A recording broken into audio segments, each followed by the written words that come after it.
71%에서 51%로 성장이 줄고, 그리고 그 다음 년에는 19%로 줄고, 그리고 24년도 3분기까지 누적 데이터가 23년도 3분기까지 누적 데이터 대비 몇 퍼센트 성장했냐 보니까 0.5% 성장을 한 거예요.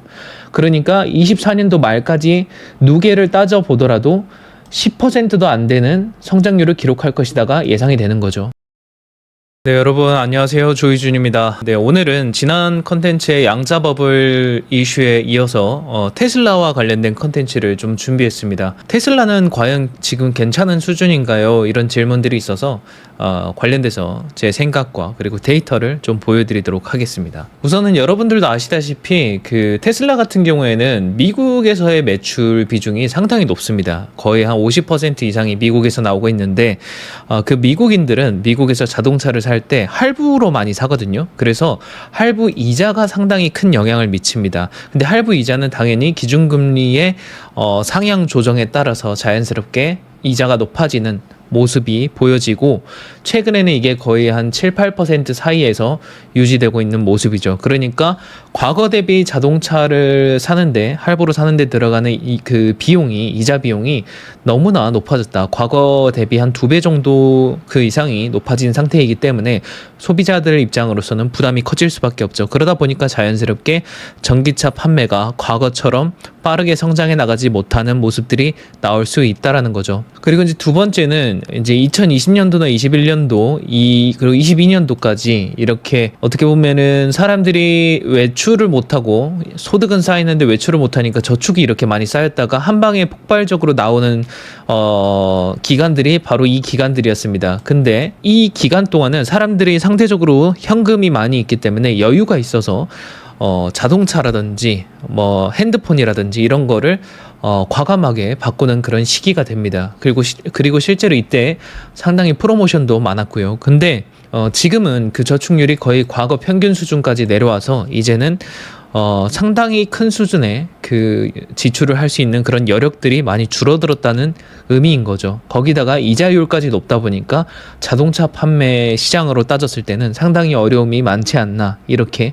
볼 수 있는 거죠. 그럼에도 불구하고 테슬라의 현재 주가 수준은 트럼프 2기 때 앨런 머스크가 뭔가 많은 업적을 이룰 것이다 라는 그런 기대감에 의해서 거의 전고점까지 이렇게 올라와 있는, 오히려 전고점을 뚫고 올라가는 모습을 보여주고 있고, 그리고 주가 수익률 PER은 순이익 대비 112배나 넘어가는 엄청나게 주가 밸류가 높아져 있는 그런 상태입니다. 그러면은 주가가 이 정도로 오를 만큼 실적이 그만큼 개선이 되고 있는 모습이 나와지고 있느냐, 이거를 이제 볼 필요가 있는데, 그걸 설명하는 이제 가장 기본적인 자료가 테슬라의 매출액이 매년 성장률이 커지고 있는가 아니면은 줄어들고 있는가, 이거를 볼 수 있는 거예요. 보시면 테슬라는 아까 말씀드린 것처럼 일단 합계 기준으로 보면은 이게 이제 미국, 중국, 그리고 중국 외 나머지 국가들 이렇게 해서 세 개의 주요 국가로 이렇게 구분을 하는데, 19년도 대비 20년도에 매출 성장률은 28%, 19년도 대비, 그리고 21년도에는 20년도 대비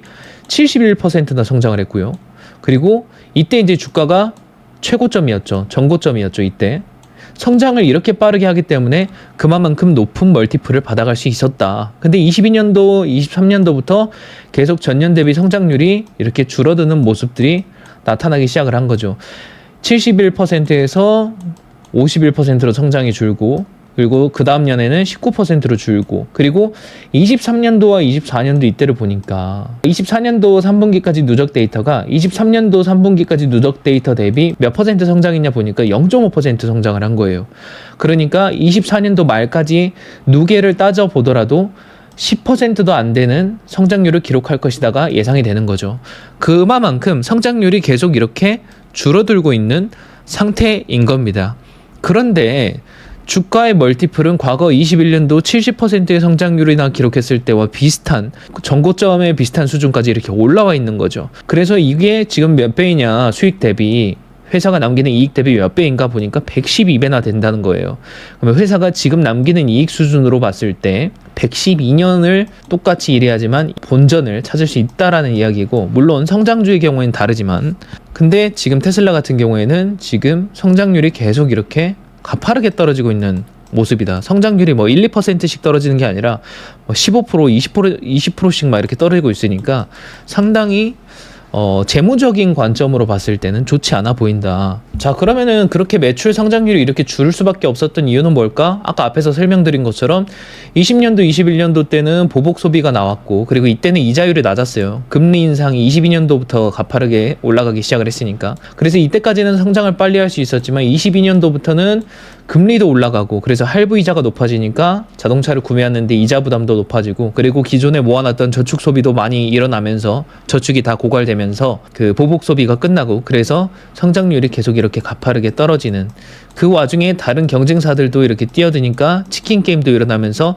자동차 대당 판매 가격도 떨어지니까 마진도 줄어드는 그런 사면초가의 상황에 처했었던 테슬라였습니다. 지금까지도 사실 마찬가지인 것 같아요.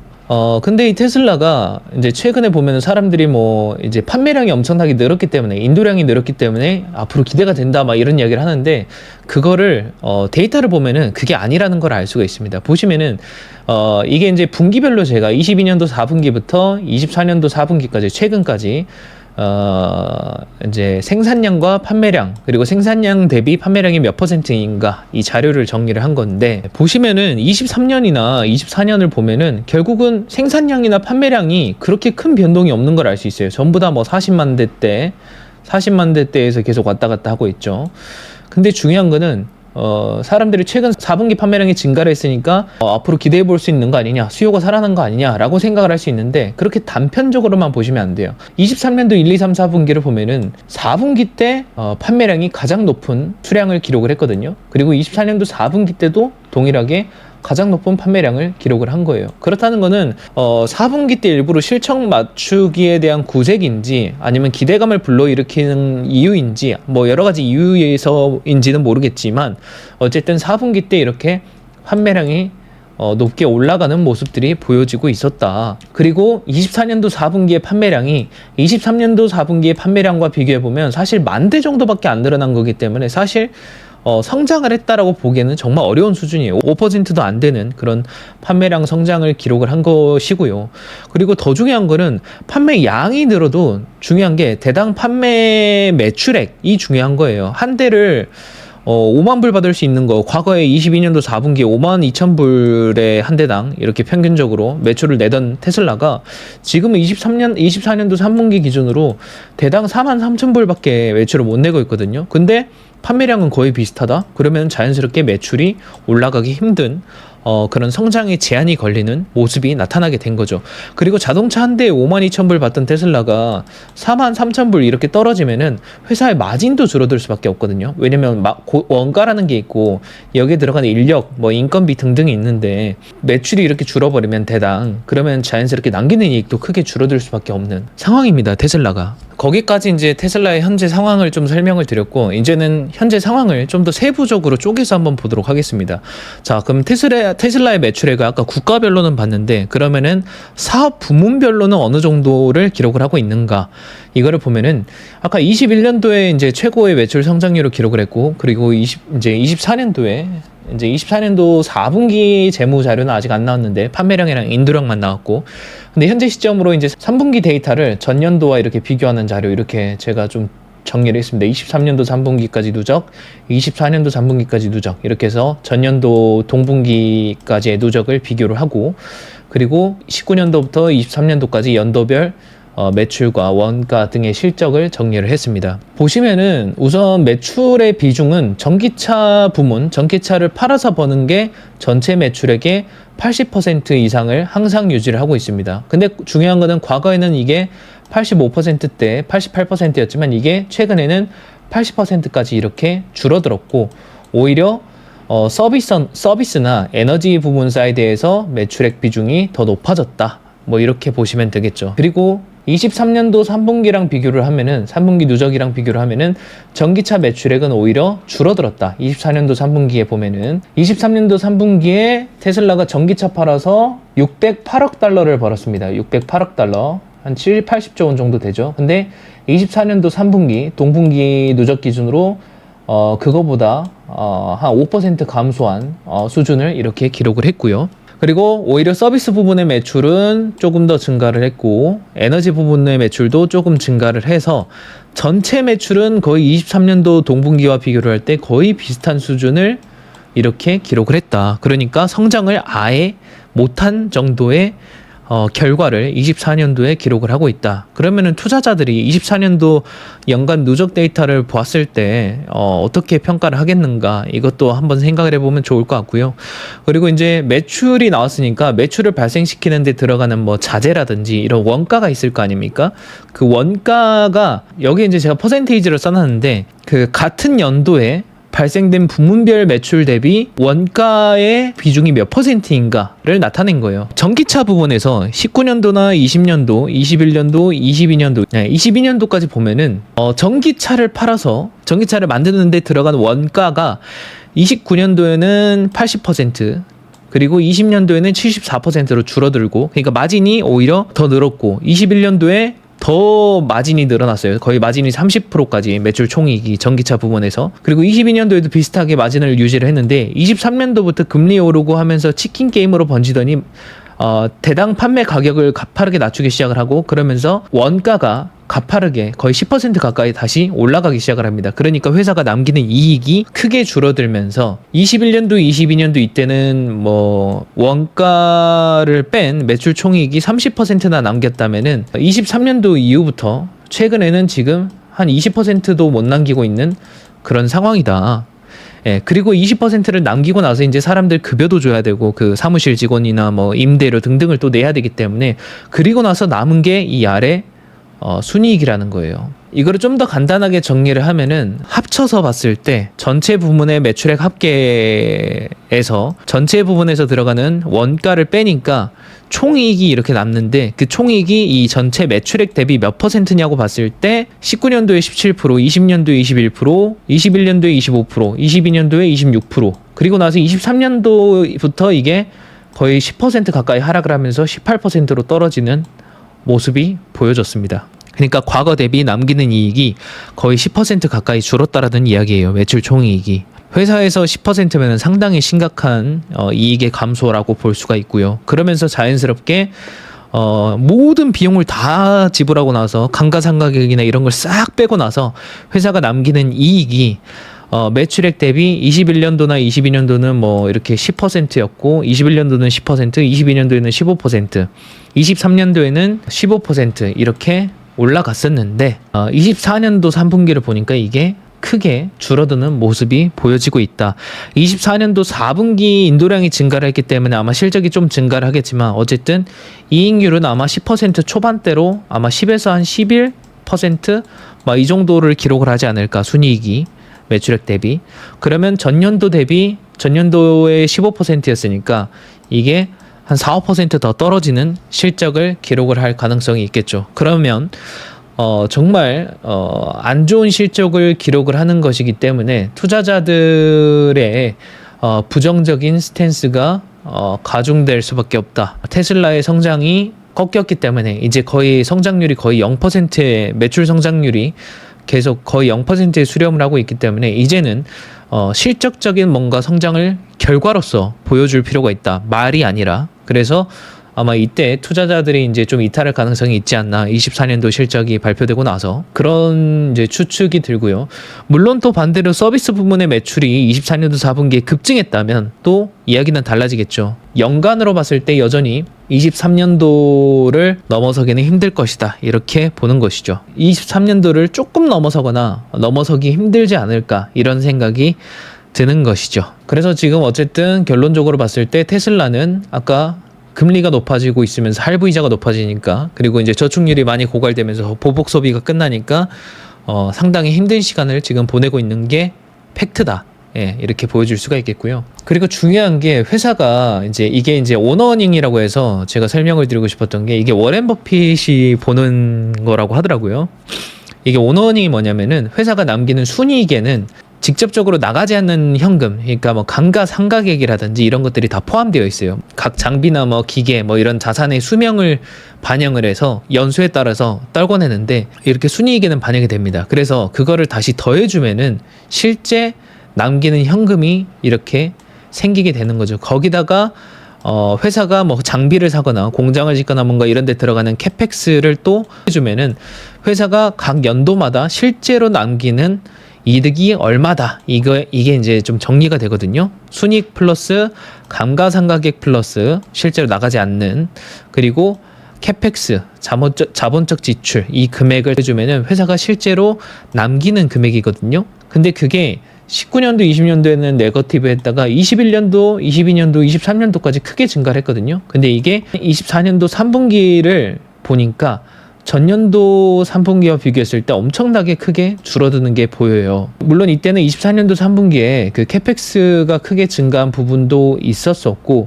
그리고 순이익도 크게 감소를 했던 영향이 있었기 때문에 23년도 3분기 누적과 24년도 3분기 누적을 비교할 때 어쨌든 오너어닝이 크게 줄어드는 게 보인다.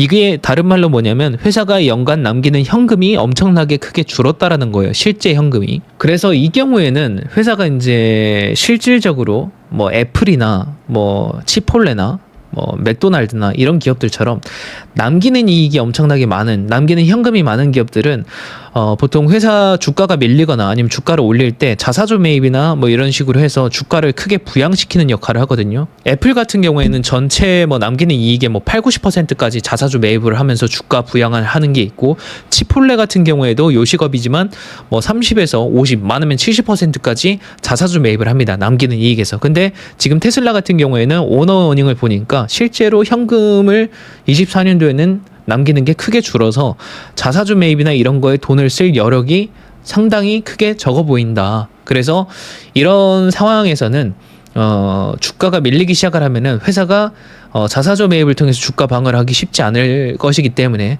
주가가 크게 밀릴 가능성이 있고, 그리고 두 번째는 아까 앞에서 말씀드린 것처럼 회사가 이미 PER이 112배예요. 그러니까 PER이 막 30배 정도만 돼도 남기는 이익이라든지 회사가 가지고 있는 현금으로 어느 정도 주가가 밀리면은 방어를 해볼 수가 있는데, 이거 같은 경우는 지금 주가 수익률이 112배니까 남기는 이익이 112배이기 때문에 남기는 이익이 지금 시가총액 대비 터무니없이 작은 거예요. 그러니까 이게 주가가 밀리면은 이런 큰 물량을 막아낼 수가 없다라는 거죠. 그래서 주가가 한번 밀리기 시작하면은 테슬라 같은 이렇게 고밸류의 기업들은 크게 밀릴 가능성이 있다. 그래서 이걸 약간 버블이라고 이야기를 하죠, 우리가.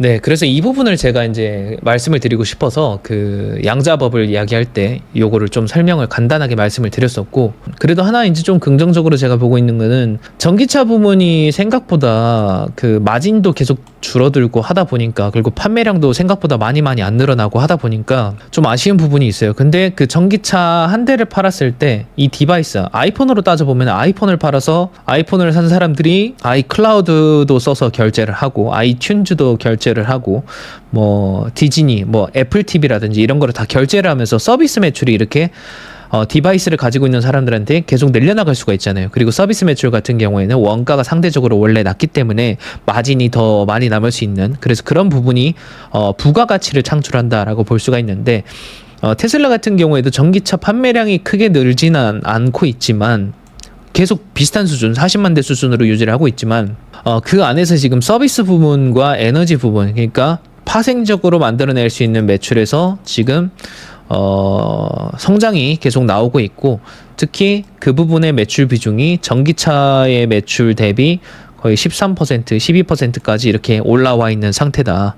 그래서 그런 걸 봤을 때 과거 이 비중이 7, 8%밖에 안 됐을 때보다 그래도 좀 매력적인 성장을 그래도 하고 있다. 회사가 자동차 팔아서 버는 게 이제 이익이 줄어드니까 다른 쪽에서 지금 이익을 만들어내려는 노력을 하고 있어서 그런 거를 긍정적으로 볼 수 있을 것 같다. 이제 이렇게 생각을 하는 거죠. 중요한 거는 서비스나 에너지 부문에 대한 매출도 결국은 디바이스량, 그 자동차 판매량이 늘어야지만 이것도 상대적으로 이렇게 더 수익을 낼 수 있는 부분이기 때문에 판매량의 성장도 상당히 중요하다라는 거 참조를 해보시면 좋을 것 같습니다. 그래서 지금의 테슬라를 보면은 저는 개인적으로 생각했을 때 21년도에 애플이 아닌가 이런 생각이 좀 들어요. 왜냐면 그 당시에도 애플이 이제 그 아이폰이나 이런 디바이스 매출 비중이 거의 대부분이었고 80% 이상이었고 서비스 매출 비중이 거의 10% 수준이었거든요. 그래서 근데 지금은 이제 서비스 매출 비중이 이렇게 거의 20% 정도까지 올라와 있는 20% 이상까지 올라와 있는 그런 상태이고, 여기서 지금 이익이 많이 남아서 애플 같은 경우에는, 그래서 매출 성장은 상대적으로 덜하지만 이익이 많이 남게 되는 구조가 되거든요. 그래서 지금 테슬라가 지금 딱 21년도에 이제 막 서비스 매출을 늘려나가는 이런 상태임과 동시에 하드웨어 판매량을 늘려나가는 이런 단계이지 않나, 이런 생각을 하는 거죠. 근데 여러분들 애플을 보시다시피 애플도 15년도 정도부터는 판매량이 정체가 돼요. 노란색 보면은 애플의 아이폰의 매출액이거든요. 아이폰 매출액이 거의 비슷하게 계속 5년간 유지가 되죠. 이게 이제 스마트폰의 공급에 한계가 왔다. 공급량이 어느 정도 다 풀리다 보니까 이때부터 애플뿐만 아니라 모든 글로벌 스마트폰 판매량이 15년도부터 이제 정체가 되기 시작을 합니다.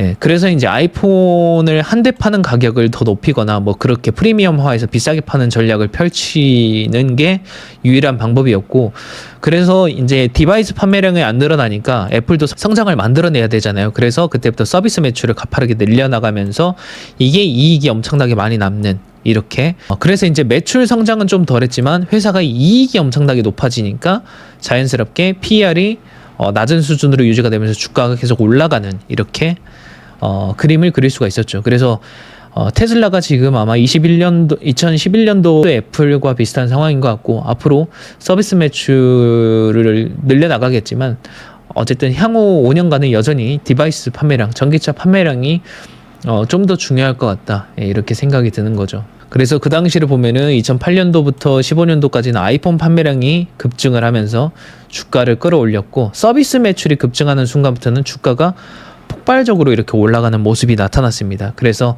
이런 것들을 참조해 보시면 좋을 것 같다. 어쨌든 지금은 그 서비스 매출이 폭발적으로 증가하는 단계는 아니기 때문에 아직은 조금 시간이 걸릴 것 같다. 몇 년 정도, 이렇게 보시면 되겠고요. 그리고 이제 아까 테슬라가 이제 자사주 매입 여력이 좀 없다라고 했는데, 이게 연도별로 21년도, 22년도, 23년도에 실제로 그 재무활동 현금 흐름에서 이제 자사주 매입을 하잖아요. 근데 여기 자사주 매입이 거의 없습니다. 예, 대부분이 이제 부채 상환이라든지 뭐 이런 부분에 큰 지출이 많고, 자사주 매입이 들어가는 금액이 거의 없다시피 합니다. 그러니까 애플이나 이런 그 치폴레 이런 기업들, 회사가 남기는 이익으로 다 자사주를 매입해서 주가 방어하고 주가를 부양하는 주주 친화적인 정책과는 다소 거리가 먼 움직임이 이렇게 재무적으로 나오고 있는 것이죠. 그러다 보니까 주가가 밀릴 때 한 번에 크게 밀릴 가능성이 있고, 또 앨런 머스크의 또 언론 플레이로 인해서 또 주가가 크게 오를 수도 있고, 그런 테마성 성향이 좀 강한 것 같다, 지금은. 이런 생각이 드는 거죠. 그래서 테슬라가 이제 여러 가지를 이렇게 계획을 하고 있고 하나씩 실현을 해나가고 있지만, 어쨌든 절대적인 매출은 여전히 이 자동차에서 다 나오고 있고, 향후 몇 년간 여전히 이 자동차 판매량이 상당히 중요하다. 최근의 자료를 봤을 때 어쨌든 판매량이 그렇게 크게 늘지 않은 2023년도 4분기 대비 24년도 4분기 판매량을 보니까 한 10,000대 정도밖에 안 늘었기 때문에 그렇게 크게 의미 있는 성장이라고 보기 어렵다. 그렇게 됐을 때 24년도 연간 누적 재무제표가 발표되면은 물론 순이익이 어느 정도가 되고 매출이 어느 정도 되냐에 따라 다르겠지만, 투자자들의 실망감으로 이어져서 주가가 지금의 112배의 버블을 이기기에는 힘들 수가 있기 때문에, 주가가 밀릴 수가 있기 때문에 그런 걸 감안해서 전략을 한번 잡아보시면 좋지 않나. 주가가 많이 올랐을 때 한번 익절하고 다시 후위를 도모하시는 게 좀 안정적이지 않을까, 이런 생각을 하는 거죠. 뭐 일부라도. 물론 이건 지극히 개인적인 생각이기 때문에 판단은 여러분들이 직접 하시면 되겠고요. 네, 그리고 그 엊그저께 뭐 양자 버블 이슈라든지 그렇게 뭔가 버블 징후가 보이거나 뭔가 해당 기업들의 실적이 발표됐는데 상당히 심각한 부분이 있는 것 같다. 뭐 그런 것들을 제가 컨텐츠를 올리기 전에 미리 이렇게 멤버십 게시글로 올려드리거든요. 그래서 뭐 이런 식으로, 그래서 여러분들이 미리 좀 참조해서 대응하실 수 있도록 제 의견을 정리해서 공유를 드리니까, 관심 있으신 분들은 아세안패스 유튜브 채널 멤버십에도 한번 관심을 가져보시면 좋을 것 같고요. 그리고 이제 올해 1월 중에 미국에 대한 거의 모든 것이라는 제목으로 전자책을 쓰고 있습니다. 그래서 미국이 앞으로 트럼프 2기 정부의 어떤 문제를 어떻게 해결해 나갈 것인지, 그 공약은 무엇이고 그 근거가 무엇인지, 그 근거가 뭐 인구, 통화, 에너지, 다양한 구조를 바탕으로 뭐 예산이라든지 그걸 분석해서 실제로 실현 가능성이 있는지 등에 대한 제 의견을 담고, 그리고 거기에 대한 수혜주들이 어떤 기업들이 있는지, 그리고 그 수혜주들을 볼 때 어떤 걸 주의해야 되는지, 그런 내용들을 담은 전자책이기 때문에 관심 있으신 분들은 이 영상 댓글에 있는 링크로 들어가셔서 신청을 해주시면 될 것 같습니다. 지금까지는 700분 정도가 신청을 해주셨고요. 많은 관심 부탁드리겠습니다. 네, 오늘 제가 준비한 컨텐츠는 여기까지고요. 오늘 컨텐츠가 유익하셨다면 구독과 좋아요, 알림 설정 부탁드리겠습니다. 감사합니다.